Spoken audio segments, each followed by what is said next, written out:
information in the world.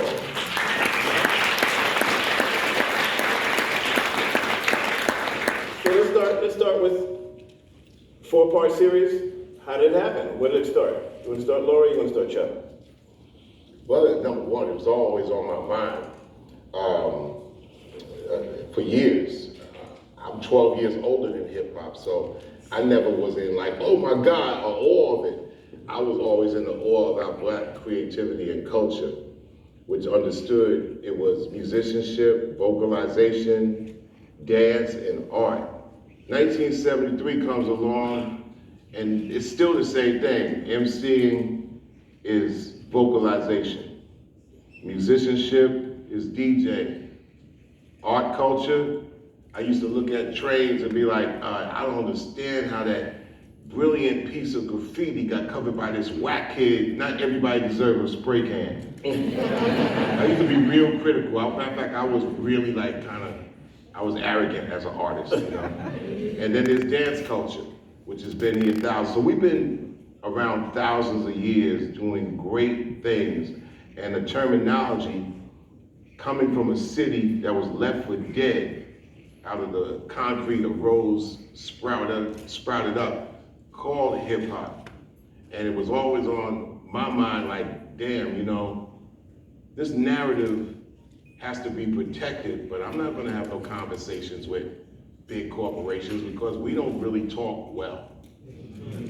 So I would always go to Lorrie. We had done some things, managed some things, and I said, you know what? Now when do we start making important, great or greater than popularity?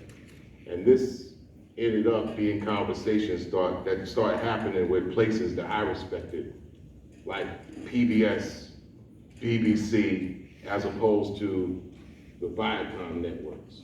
But let me say this, there's been a lot of history of hip hop docs. But this angle of entry is very different from previous ones because it's about politics and power. Yeah, well, number one, you know, I always thought that Ice-T's The Art of Rap, about 7, 8 years ago, 10 years ago, Yeah. was the epitome of talking about the art form and the craft and paying homage to the actual root of it, explaining what it was. This was an extension that sprouted off of that definition into saying, this is how it came about. And these are the answers to some of the questions it's been screaming and asking about all along, while people have been pulling the lowest hanging fruit of a spectacle. And we get the spectacle, you know, spectacle is what brings us to the table, right? But spectacular is what keeps you in the room and keeps you coming back on and on to the break of dawn. I come from that thing. It's like, if your hip hop wasn't right, you was getting robbed. Yeah, yeah. I mean, like they tell you in the Bronx, where Lorrie's from, you know, if your hip hop wasn't right, you was getting shot at. So I'm not going, you know, it's about stop the violence and all that, but really seriously, when it comes down to Black creativity and culture, people have spent their time, which is currency now, and what little money they had to check it out. So how we bring this narrative and this conversation higher. So, you know. Lorrie, Yes, sir. talk to me about once you and Chuck had said we want to do this, how did you guys conceive it developing? So Chuck and I had many conversations about it, and we, with intention, as he already said, went to PBS and BBC because we were not going to make something that was dumbed down. You know, we were either going to make it right and be held accountable to the art and the facts, or we weren't going to do it. And we also understood, and our mission was to, and when you talk about, you know, talking about the economics or the politics of it, that's because as well as those of us who were alive then, but, you know, probably many of you also know, look, hip hop was born out of a really horrible time in the South Bronx. You know, I grew up so poor we couldn't afford the word poverty. Like, it was that kind of poor. But we were happy.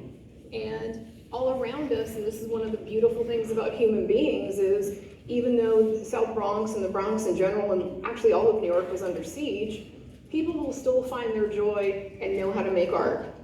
And we also wanted to tell the story in that it was hopeful and uplifting, even though there's these horrible stories that sadly keep repeating themselves, right? So when Chuck wrote Fight the Power in 1989, sadly we're still dealing with those same things. So all 4 parts of the show go through that, talking about the call and response of hip hop responding to what's happening, politics and the culture.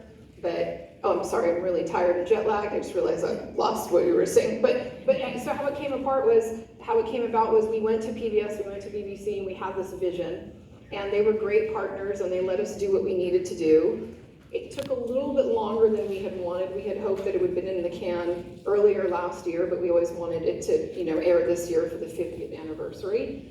But, because of COVID and some other things, that none of us could control, we sort of just rolled with it. But, the thing that Chuck and I have actually many things in common, one of which is we're both really tenacious and methodical. And once we decide where we're going, we're just gonna keep doing that. So that's what we did, and it's up on the screen, and I hope that not only all you guys watch it, but that you encourage your friends and family to watch it.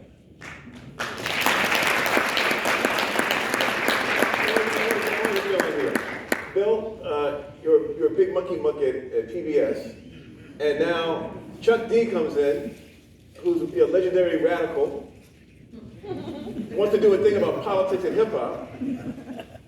Why did you say yes?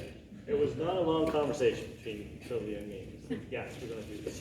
One of the things that we're really trying to do at PBS is, what does PBS stand for? It's the Public Broadcasting Service, and we represent the public. And that includes a whole lot of people. And I think a lot of the history, especially over the last, my lifetime, or many of his lifetime, it has a lot of different points of view, but where is this one being represented? It isn't, a story of hip hop that's just about the spectacle of Lorrie, Tupac and Biggie, or just the music or what have you. And one of the things that Sylvia and I always look for, if we're trying to find a great history to tell, and the producers come and talk to us, say, what are you trying to say? And we want to do this as an unmediated way as possible. And so when the BBC first told us about it, we said, okay, well, you say you want to do this film with Chuck D. What does that really mean? We got on the phone, did a Zoom call under COVID, and we thought maybe we'd have like 15 minutes just to talk to you guys. It's like an hour. We just went on and on and on. And I remember saying to you, and Sylvia would back me up on this, like 4 hours of prime time on the public broadcaster. Say what you want to say, because we're not trying to mediate anything. We had to blur some stuff. We're trying not to get our stations fined by the FCC, but this is your story, and part of the process is working with our partners in the UK who really cared about the story, wanted to tell the story.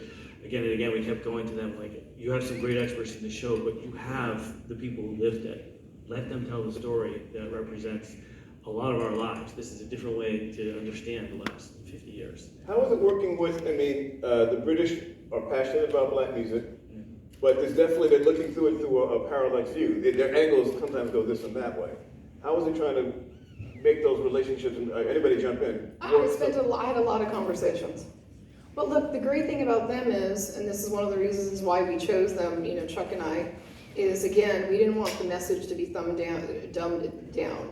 And they were committed to getting it right. And they have a really extensive archive. And I think that, Nelson, you were also a consultant, you were part of these conversations, but, it was really about, there was a little bit, translation stuff, but ultimately they got it. And once they got it, and also as they were spending time with the artists that they were interviewing, just in case they didn't get it, they really got it. When Fat Joe was talking about real things that happened in his life, and many people see him, and you'll see him in a completely different way in the series, it's not because the guy's not intelligent, doesn't have something to say, but it's because when you make songs like Lean Back, which is a great song, people aren't asking you about things that are of substance. They're asking you, and no disrespect to the media, but sometimes the media doesn't really go, it's very surface. And they're not asking about real questions. Or they're asking about your chain or your sneakers or whatever. That's cool, but there's more to people.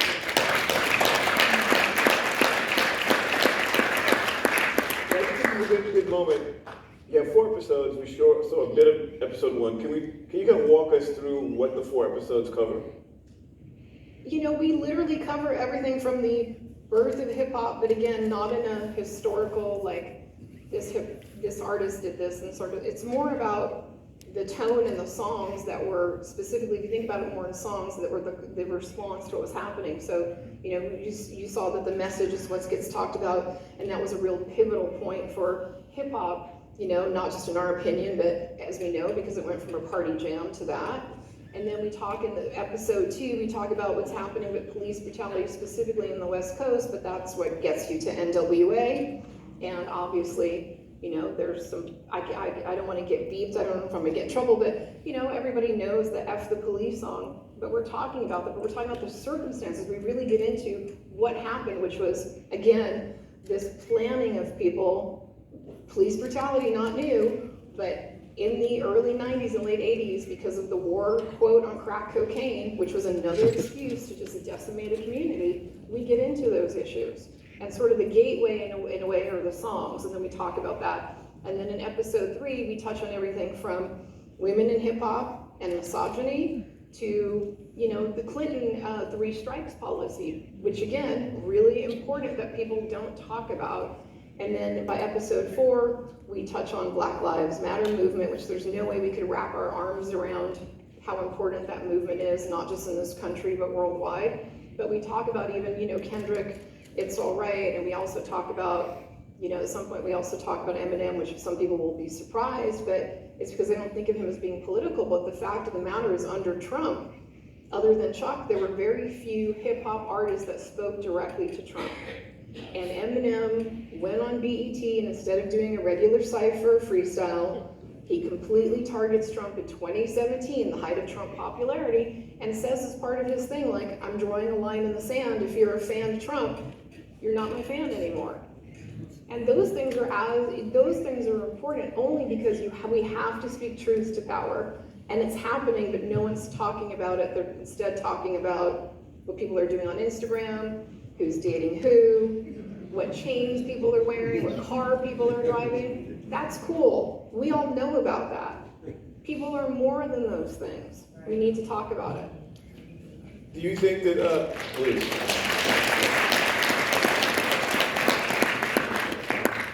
Is this project intentionally aimed at the millennials who may not know this history? Or are you, I think it's aimed at everyone. A lot of hip hop heads don't even maybe necessarily know the history. I think it's a gateway drug to a bigger conversation.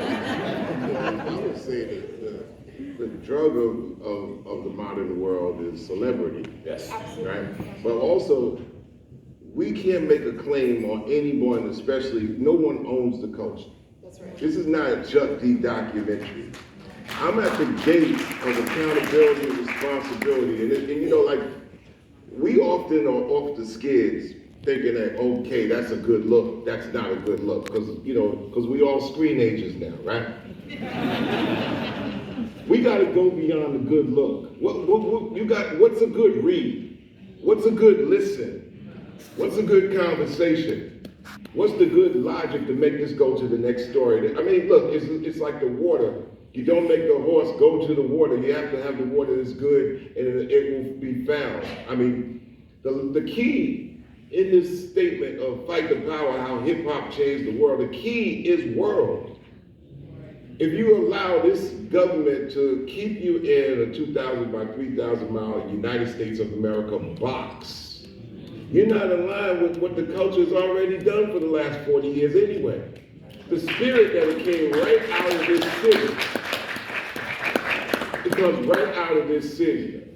Tons of people have made, thousands have made a sacrifice messing around with this music. Messing around with society and being able to say what they can say to get out there. They didn't make it to grab the lowest hanging fruit so they can actually just make a living. Yeah, everybody want to make a living and figure like, okay, I'll do my art. I can make a living too. There's always a hovering industry around that says, okay, you know, we're the buzzers for the moment. We'll find you doing your thing and we'll help you do your thing and then take your thing. My thing is being accountable for the thing at the door. Yes, we could co-op, we could collaborate, we could make a conversation. What I got tired of is basically having every other narrative but the narrative that made the sacrifice being able to speak. So we hear Grandmaster Caz and Roxanne Shante, who are heard every day on LL Cool J's Rock the Bells radio, if you're fortunate to be able to get it. If you're able to hear from Moni Love, like I said, Grandmaster Caz, Fat Joe. Yeah, this is Fat Joe going all the way up. You know, never getting those questions to be able to ask a dynamic other than whatever, you know, what we see is curation go down the tubes. A radio station used to break it down, like, we come from the time of WWRL, when the great, on the old test, Gary Bird used to break down a Stevie Wonder record. We talk about songs, and one of the songs we didn't mention what ended up on the cutting room floor, Gary Bird makes The Crown with Stevie Wonder in 1983. No one talks about that, Yeah. right? But we don't give it into excuse that no one talks about it. When we get the opportunity, then we make our way to speak for the unspoken. That's where the art form came from. You know we got a shaking finger pop like Judy Walker and them, but it's always gonna have this good look to it. We good looking people. We got the good look. We just need to not always think that the good look is always seen with two eyes. You understand? And this is what rappers have been speaking and hip hop artists have been speaking truth to power, and they want to be able to let their other side out, but it's very key that they have the platform. So I'm not saying that all the other documentaries were wrong. I'm gonna say they were steps to a staircase. And you see me in high circles sometimes, but I'm like a comet. Now you see me, now you don't. I can get to the top floor whenever I want. 50th year hip hop, it was very important. We got together, we said, this is something where I have to basically be seen to make you hear somebody who you least expect sound like a scholar in this art form. And y'all from New York, so understand, when y'all see something out there, you like, sometimes we look at it with the screw face and the side eye like, we done seen this before. You know what I'm saying? Yeah, you good, but you know, we seen it before. We seen better, even when it comes down to our music. You can't go to Harlem and go to Apollo and get down and think you the flyest thing in that building, in that room. Really? Really? So the swag and the audacity sometimes has to come from the presenter, as well as you nurture the art form forward. Kwame Ture, the great Kwame Ture, Stokely Carmichael for some of y'all, activists, Black Power for some of y'all others that just didn't know who he is. He told me once, he said, you know what? Being able to do what you do comes on the shoulders of others because it comes out of the culture. The culture comes out of the people. If you're able to, and privileged to do the culture, it's got to go back into the people. That's the cycle that goes around.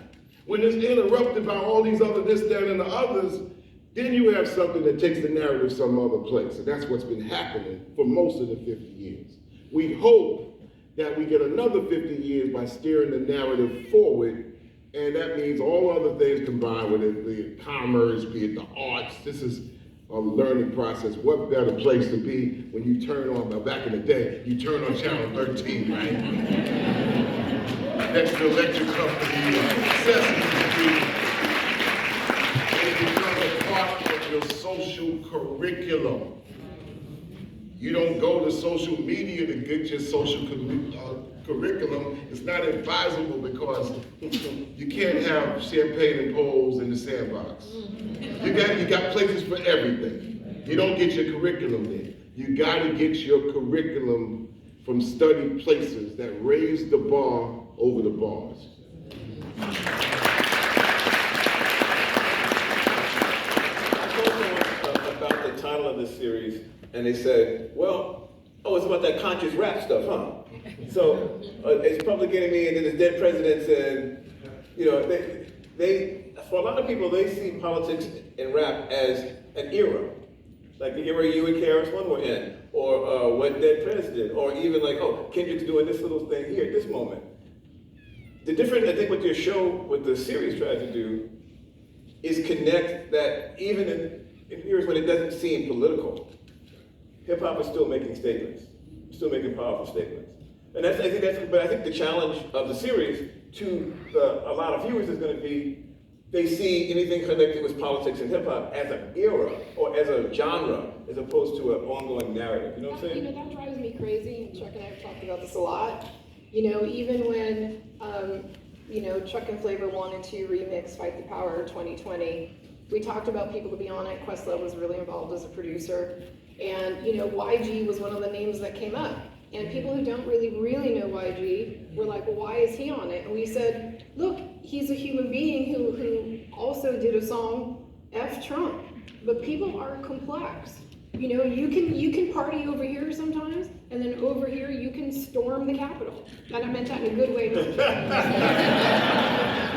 It's like people. I know, right? We're being watched. That's right. But my point being is that people are complex. But again, if you don't give people the platform, and then this goes back to what Chuck and I also always talk about, and I've been on the other side of it too, record labels. I've sat in some of those meeting rooms where, of course it's always the lowest hanging fruit, because this is why McDonald's is on every corner. It's not because it's good, but if you eat McDonald's 24/7 all the time, you will be 300 or 400 pounds. So we're even saying you don't have to just eat vegetables at every meal and only do that. That's cool, but also there's a diversity here, and I mean that in a good way, not how the word's been co-opted. The culture is so deep, the art is so important, and I personally, as a melanin challenged person, have a responsibility to the art and the facts to get the shit right. There's a lot of things happening.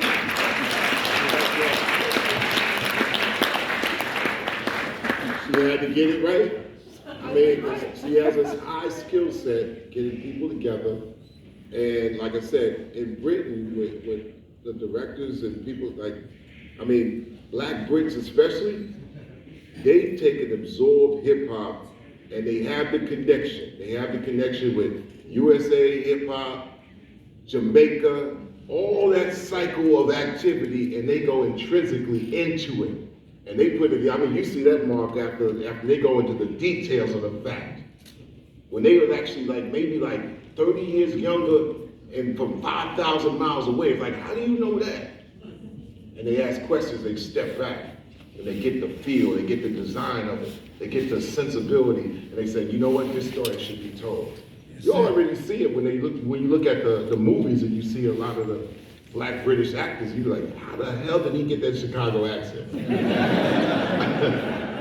So Lorrie assembled a staff with a team with PBS and the BBC came up with an alchemy and a combination that was able to make me feel like, damn, I can actually stand by the culture and look at the contributors to the culture and say, this is good, this is for us, So yeah, Chuck D's name on it, but as in any leadership position, you have an accountability and a responsibility, and Lorrie knew that, obviously had to know that, and knows the pressures too, because we're in a time where people are looking for the good look, but we have to base beyond taste.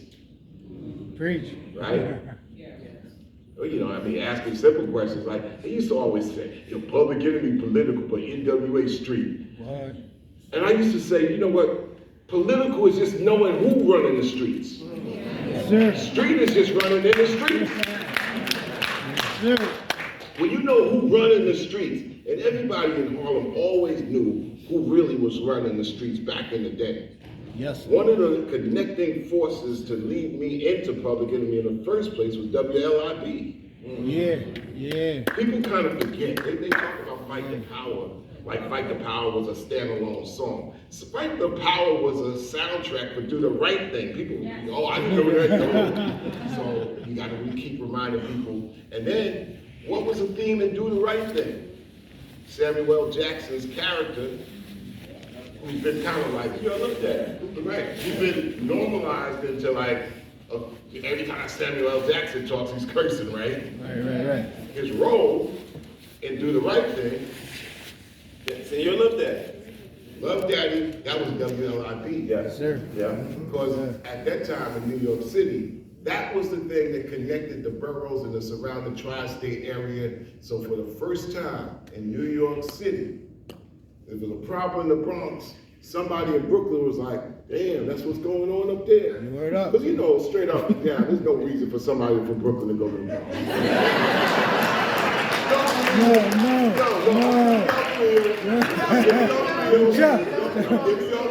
Real talk. I stayed in the No reason fever. for somebody from the Bronx to go to Brooklyn. That's it.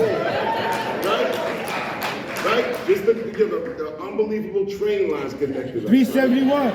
Disco People fever. from Harlem wasn't going to none of them places. Right?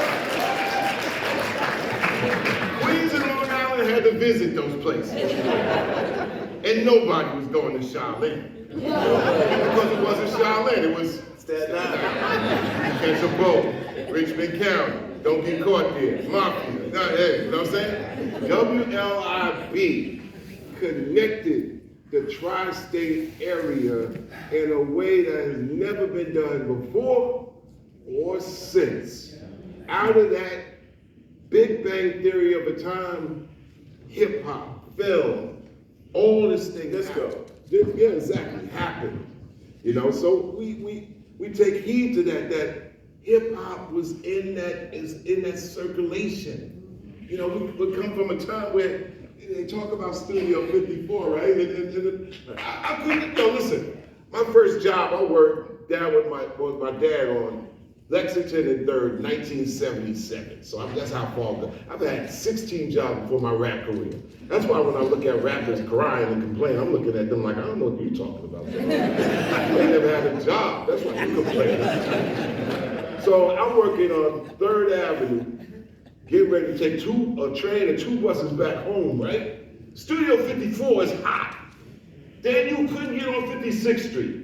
54th Street. You couldn't get on 56th Street. What'd he say? And 55th Street. That's right. Or 53rd Street. Locked up, right? Damn sure wasn't getting on 54th Street. So that's how tight it was. It's like you had apartheid culturally in New York City. Out of that rose hip hop. This speaks to the foundation of that fight.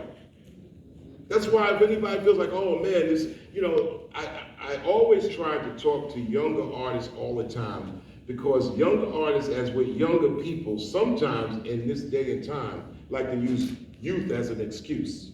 And I square face them like this. It's like, you 17 telling me about how young you are, you ain't 4. The next time you talk how young you are, tell your 13-year-old brother and sister how young you are. And they square looking at you like you're OG. So play your role. So the next time you complain to your parent like, yo man, my younger brother and sister's getting the same privilege I got, I earned my position. That's why nobody can play that young game with me. Oh, I'm 22. Everybody got to experience the hurdle of aging. Not just the elders that's going through the 50th year of hip hop through a transition, but younger people from 21 to 25, that's a hurdle of aging that they got to get answers for. And the music and the culture could provide answers how to look at yourself and how to come out with something that's brilliant and beautiful, just like the other art forms are. Everybody got art in them. The thing about getting art out of you is a beautiful thing. And I'm very happy that PBS was able to tell this story and feel good about dancing to it. You know what I'm saying? Chuck, when I think I first met you, I'm thinking 81, when you were at Delphi. Yes, I was You had the radio station. At that point, you weren't even making records yet, I don't think. We didn't make records till the middle of the decade. You were covering at Billboard. Right. And Bill Stephanie, my meeting with Bill Stephanie, great Bill Stephanie. Great Bill Stephanie. And Bill was the program director at the Delphi University. WBAU. At WBA. And he did as a matter of fact, he did an interview with you. Yeah, that's how I met you guys. Right. We did an interview with you, and we thought Bill was big cheese, man. Man, Nelson George from Billboard. Wow. So well, I brought that only because think back. That was 81. Then you started making records 87. So Yes, 86, 87. I remember I rejected Rick Rubin for 2 years. He wanted me to make records. We wanted to go, and here's the trick to the whole thing. We wanted to be curators, caretakers, and connoisseurs of hip hop and rap music in '84.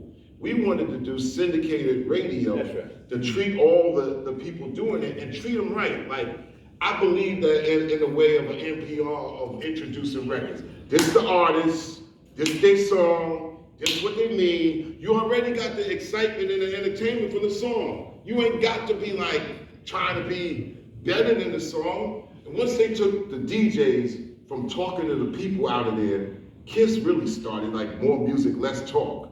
Yeah, if you just talk about the weather and sandwiches. Back in the day with WWRL, Hank Span, you know.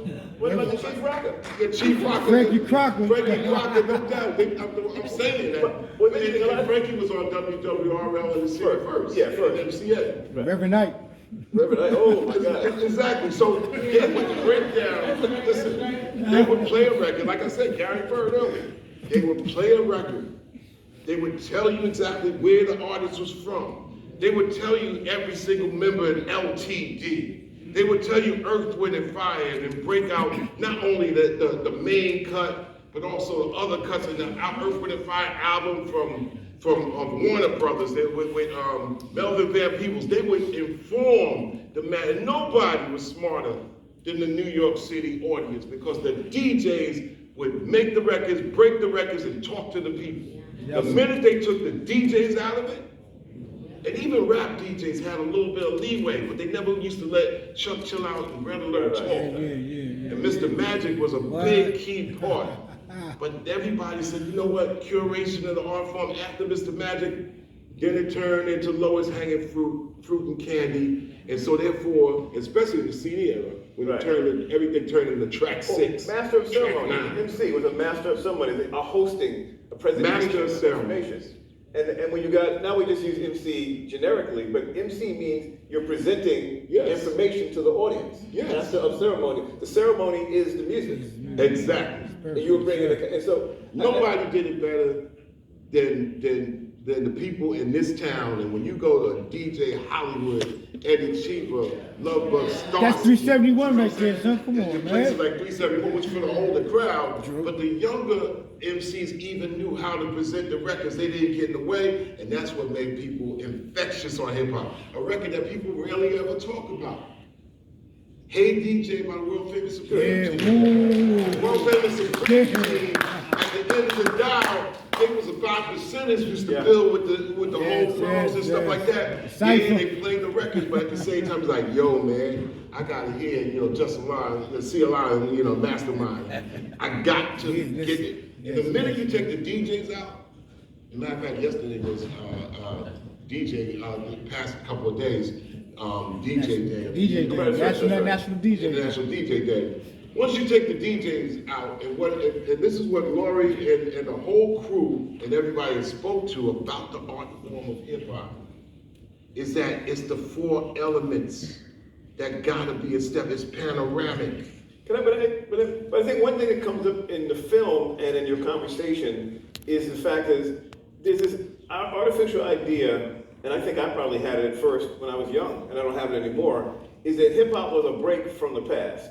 It was a new thing, and it was a new thing to a degree, but when you really think about it, it's all part of the same continuum. You played all the records. Nelson, remember this, and anybody out there remember this. James Brown in 1978. Stop playing. When he said it's too hot here, remember that? Yeah. And that was, you know, James Brown hit disco pretty dope. He did. But the hottest joint by James Brown was a record from 8 years prior. Funky Day? Of Sex Machine, Give It Up, Turn It Loose. Yeah. So Give It Up, Turn It Loose was from 8 years before, red hot, and a lot of white folks downtown thought that it was because it's new disco record. Yeah. And they would bring them down to the clubs, like everybody's talking this James Brown, and they wanted them to do, you know, the songs with the cowboy hat and stuff like that. They were like, I literally have a ticket from James Brown and Stevie 54, and I think it was that era. Like he was rediscovered by that downtown. that's what I'm saying, he was rediscovered, but all in the eras because of from hip hop and b-boy, cats were losing their mind to Give It Up, Turn It Loose. Brought to you by Cool DJ Herb, Africa Bambaataa, the Grandmaster Flash, you know, DJ Lovebug Starsky. They played Give It Up, Turn It Loose, and you know, and you covered it quite well. You got Bootsy, James Brown, and all these people, and when you tell them years later, like, Mr. Bootsy, Give It Up, Turn It Loose. that shit was one of the pillars of hip hop. And he's like, yeah, wow, you know that. This is what this documentary will clarify. So we have in about 5 minutes, we're gonna take questions from the audience for a minute. Please don't do that. Turn the music off, please. No problem. Turn the music off. I was gonna give them turn it loose. Okay, thank you. So don't do that right now. I respect. So people have questions. There's microphones on both sides here. So we're gonna take questions in a bit. Anybody else? I see one person. Gotta go over there on the mic so everyone can hear you, son. Thank you, sir. Not yet. Let those people line up. Hold on a second. Let's just get it lined up. Are you not gonna go? Go ahead, man. I'm just trying to get everyone, let them get settled in. I guess. All right, so let's start. Let's start with you, sir. Please. Chuck D, I want to ask one question, and all the audience, I hope you understand what I'm going to ask. How much influence did the Black Panther Party played in your music and your lifestyle and what you were doing? Black Panther Party, #1, I used to come to Harlem, my grandmother's house, great-grandmother's house, they ran the lunch programs. You knew when that truck was coming, the truck was having music, and they was playing music on a record player. But they had those lunches. So the Black Panther Party as a kid was dynamic to us without us even reading Amsterdam News, which we did read, Ebony and Jet. The editorial for Jet used to be this thick with real words. and a Jet centerfold. And the top 20 singles with the top albums. You could get Jet and be happy for a whole week. They would also inform you about the Black Panthers and everything else that we needed to know. So yeah, I mean, I'm born in 1960. That whole decade, we were full and we were being informed and we were looking at everything. That's why looking at Grandmaster Caz talk is almost like hearing myself. But you never heard Grandmaster Caz get the platform to really lay it out. And that's what Lorrie Boula did, and I'm really proud of that fact. Brother, I feel like you had a follow-up to that. You just only, that's a, I just wanted oh, cool. Sir. How you doing? I just want to say, Chuck, growing up from Indianapolis, Indiana. At town. That's right. Well, we have a strong connect because I used to work with Reverend Williams in the Black Expo. We used to do a lot of seminars with you. Indiana Black Expo. Yes, sir. Yes, sir. And Nelson, I want to say you got me through college. You and Greg Tate, man. You got me through college. As a graduate of the University of Memphis State, every week I would run to Barnes and Nobles and buy Village Voice, in Memphis, Tennessee. And wow. I just want to say that what you're doing is very important because we have to continue the narrative. Yeah. And I think the problem that we're seeing with this generation of hip hop, because every week we're finding a hip hop artist getting killed. And I'm thinking what's happening is, like you said, we're in this world of celebrity. It's a drug now. And I think the most important part of what we have to do is tell this next generation about the roots of this music, not just about hip hop, because hip hop really is the little brother of the blues. It really is, because it's a verbal, you're telling a story, but you're also inflating the story with the truth. And sometimes the truth hurts. That's what the blues is about, when you lose somebody. That's what hip hop is about. And I just want to congratulate you, Chuck, for what you're doing. And this book right here, man, I think everybody should have this in their collection, especially if you're studying hip hop. Chuck put together this thing called A Day in Rap and Hip Hop History.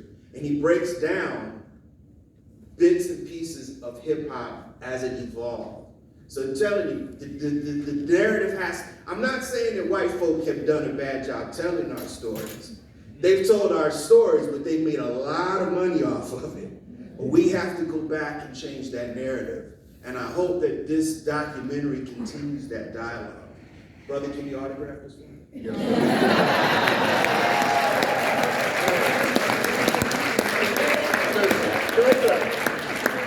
Listen, it's real simple. Like I said, we don't have the audacity to go out there and say we own the culture. When anybody else says that they own the culture or we have a black music department, you know, in the past they used to think like, well, damn, we have a black music department, so we own black music. No, no, no. I would tell you all this. If somebody knows more about you than you know of yourself, that's volunteer slavery. And don't think that the rest of the world on hip hop, they're gonna actually just be like, well, I'm gonna slow my momentum learning about black life and art and craft and hip hop just because they happen to be slow on it. Nope. Because if you look in the room and somebody knows twice as much more about you than you know about yourself, then they got you. The beauty when I was going to school, I'll be short on this. I went to, all white school in Long Island, bus from an all black town to go for the tech program, right? I knew I always had an advantage. My advantage was I knew everything about white America. Everything. The history, what Patrick Henry, I know all that. Crispus Attucks or whatever, boom, saved y'all, cool.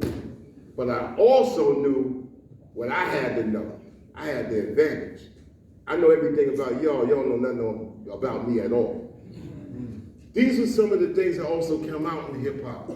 When you hear that and we talked about this earlier, when you hear these MCs and these pioneers from hip hop in the 70s and the 80s and the 90s, we listen to WABC. We know all kinds of cultural things on the 3 to 4 channels. They are brilliant. When you hear KRS-One on his first records, you hear him quoting Billy Joel. Right? Still rock and roll to me, still hip hop to me, right? You hear Slick Rick giving Beatles references. Me, Shell, my bell, wow. So it was always cross-cultural from the black absorbent standpoint of creating culture and regurgitating back into society. We were rejected, but at the same time, collectively, we knew that we was gonna grow. So we have advantages learning about ourselves and not letting it be forsaken and in vain. And this is what I think is appetizing for young generations to come. Good? Hi, my name's Marcelo. Thank you everybody for coming, making this talk. I can't wait to watch it. One of the questions that I had is, the thing that I think is very different about hip hop culture today is that a lot of the people making music don't have the sense of keeping it real. Like in the past in hip hop, it was very much being different, keeping it real. Like Chuck D, like in one of your interviews, you said, "I'm gonna make something that my girlfriend will hate." I guess where did things go wrong? This is a question for all the panelists. And what can we do to, revitalize the culture and, give energy back so that it doesn't come off like people are copying off each other? Can I be short with this answer? Number one, you don't have to say you love hip hop.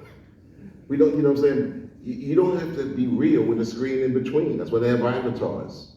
You don't have to be real with it. You don't have to say, I love hip hop. I talk to so many people. I love sports. I love sports. Well, in the past, I would love sports all the way to the point we'd be fighting, right? Passionate about it, right? I know people that say, you know what? I don't like sports. And you got to change your relationship with them. The same thing, you don't have to say that you love hip hop. The minute is when you say you love hip hop, we say you should at least know about something that you say that you love. That's all. That's all we're saying. It's like, there's a lot of people in a lot of situations say, we love hip hop, we love black music. I used to be very clear, like, okay, you love black people if you love hip hop? What's that got to do with it? Well, it comes out of the people. You got to kind of know like what created this or whatever in order for it to be, but that's a whole nother argument. But I'm saying that you ain't got to love hip hop. If you do love hip hop, this will explain a lot of the passion and where it came from for you. It will clarify. There are a lot of different documentaries on hip hop explaining what it is. But this one explains where it came from and how it looked, at the dynamics around it and how the dynamics looked at it different. We have Please. Hi, thank you so much. Chuck, Nelson, PBS. So I'm Canadian, I actually used to work at Schomburg. I produce Black Issues, our issues and solutions for the Blacks. And, whoop, love you, Black. And my question is about the future of hip hop, right? So I think the first 50 years, I think there've been some big wins, right? We have the music, we have sneaker culture, right? That's straight out of hip hop. We have the clothing. We have a lot of physical manifestations of hip hop. Ubiquitous, to the point that people might not even know that sneaker culture is hip hop, right? But I'm always thinking about liberation. So I'm thinking about a culture that is now anti-racist for the next iteration of the next 50 years of hip hop, right? Cool with the sneakers, swag, we're chilling, all of that, right? But we're dying, right? So I see a lot of consuming hip hop, like the biggest consumers of hip hop is white kids that are privileged. And so they've been inspired to feel like, well, you know, they're raging against the machine musically, but they're not raging against the machine, but they're consuming our pain, our blagedy, our Black tragedy. So my question is, what is the vision for the bifurcated audience for the next 50-year iteration of hip hop to actually end the racism? Fight the power. Yeah. Well, Black issues and solutions. this about real as you're gonna get this one. Ready? I've said for years, if we as a people don't extend to the diaspora where it's already happened, you're doomed inside this 48 2,000 by 3,000 mile box. One of the craziest things I've heard is the vision. I'm not going to jump on ADOS right about now, but listen, you cannot disconnect yourself from the creators and the makers around the planet that you're a part of. I said fear of a Black planet. I didn't say fear of a Black county. The future, listen, aesthetically, the future of hip hop is already Africa. Yep. If you don't know the 54, listen, Stetson Sonic explained it very early in 1986. They named every single African nation at that particular time. If you don't know it, it's easy to know now through your phone. You might not be able to get there, but you can get there. Because Africa, let me tell you what they're doing in Africa, or what they've been doing. First of all, it ain't nothing new over there. The minute that hip hop and rap, we sprouted out of this city, somebody from Africa went across in one of the countries and went and spread it there. Number two, they have so many different, not only just languages, but they got styles like the Miriam Makeba click, where cats is rhyming and clicking and, you know, you're like, whoa! They got, I was at a radio station in Johannesburg, right? And they had rap night, right? You want to talk about MCs that's outside the station, I swear to God, it was 400 MCs wanting to get on in this radio station. In Joburg, 10 years ago, yo. Yeah. I'm saying this as a point. The future of hip hop is already around the world. Yeah. Yes. We cannot adopt the audacious nature, the thinking that the United States of America claims Americans just because we like that. We have to be worldwide in our scope. This is the beauty of PBS and the BBC, having a conversation to the world where we can say, fight the power, how hip hop changed the world, not change Texas, not change East St. Louis. You know what I'm saying? The world. But if you detach yourself with a device that takes you around the world on anything that you want to application yourself into, you're shortening your power. You're shortening your power.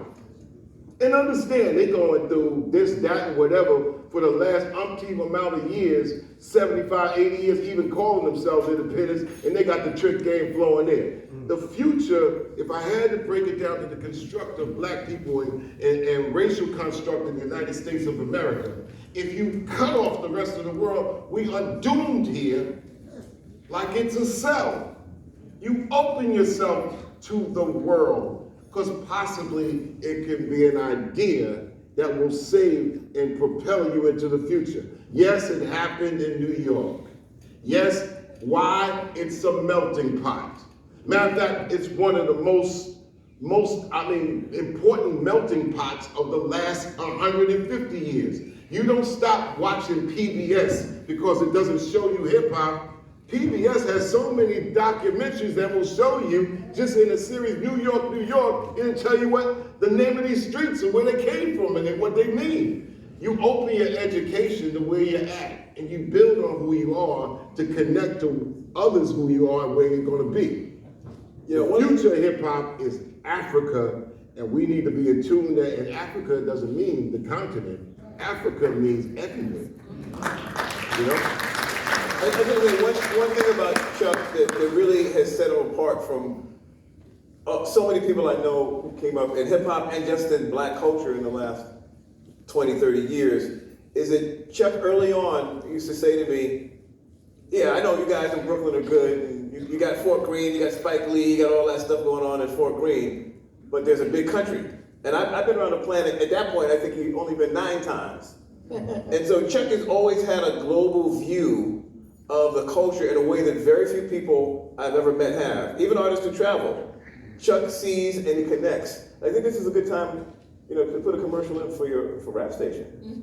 Well, Only because what you do, what you have been doing, and this takes to the idea of the future of hip hop, is that Chuck has been curating and touching artists around the globe for years, decades at this point, through his own entrepreneurship. Chuck earned early on, and this is some of the future of hip hop, controlling, curating, celebrating, and not being parochial about what hip hop is. And one of the biggest conversations we're going to have this year in the 50th anniversary of hip hop is this question of ownership. And there's going to be a really interesting conversation on so many different levels. But one of the things that I think, and I want to pat Chuck on the back about this too, is the idea of it's too late to claim ownership. I own hip hop. Hip hop is 50 years old. Who owns a 50-year-old man? It's everywhere in the world. When you go to some of the best rappers I've ever seen, I've seen in Europe, or I've seen some in some people from in Korea. I mean, it's insane the varieties and the complexity of the rhyme skills, of the subject matter, because they're bringing a global consciousness to it. And if you're not plugged into the music as a global entity, then you're actually missing out. Because to your point about this being a cage, so much of what's commercial hip hop in America, just in terms of the lyrical range of ideas that we've been trapped into. Anyway, this is my speech.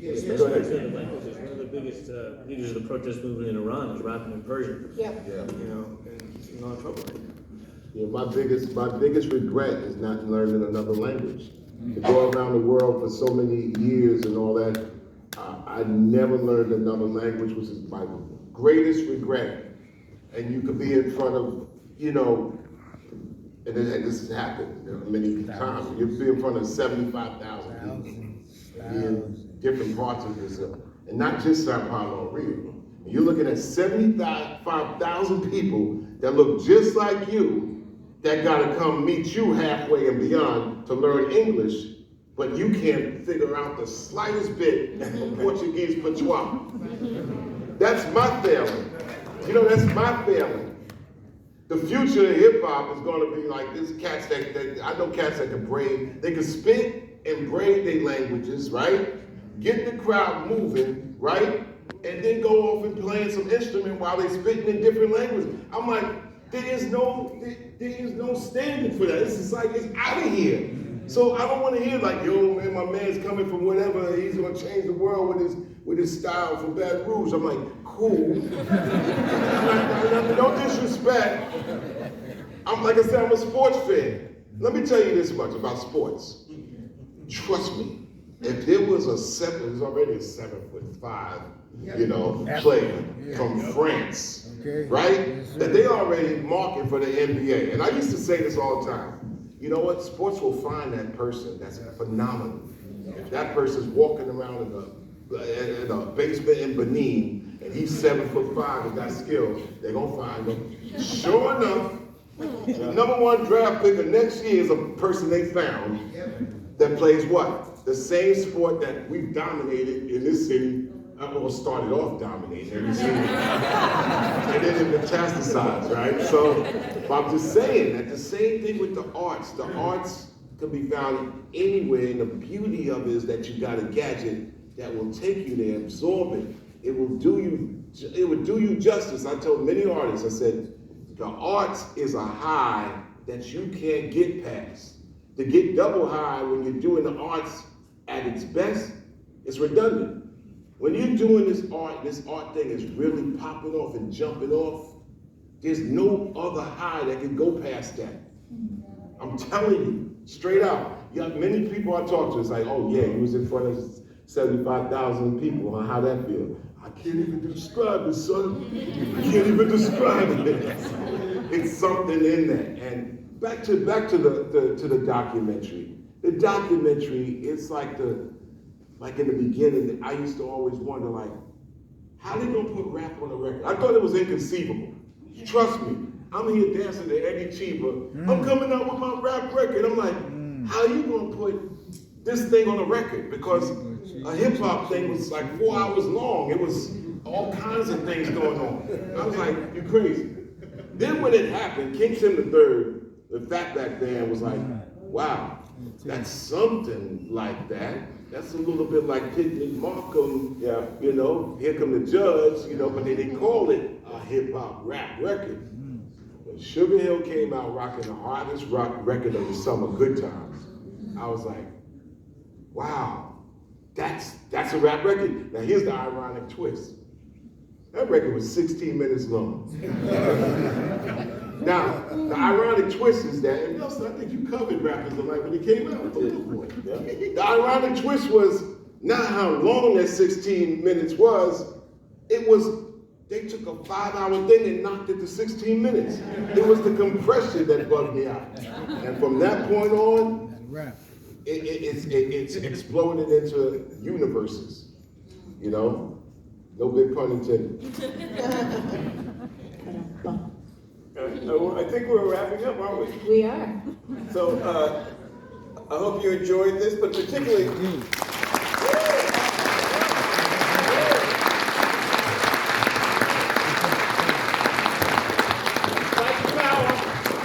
January 31st, 9 p.m.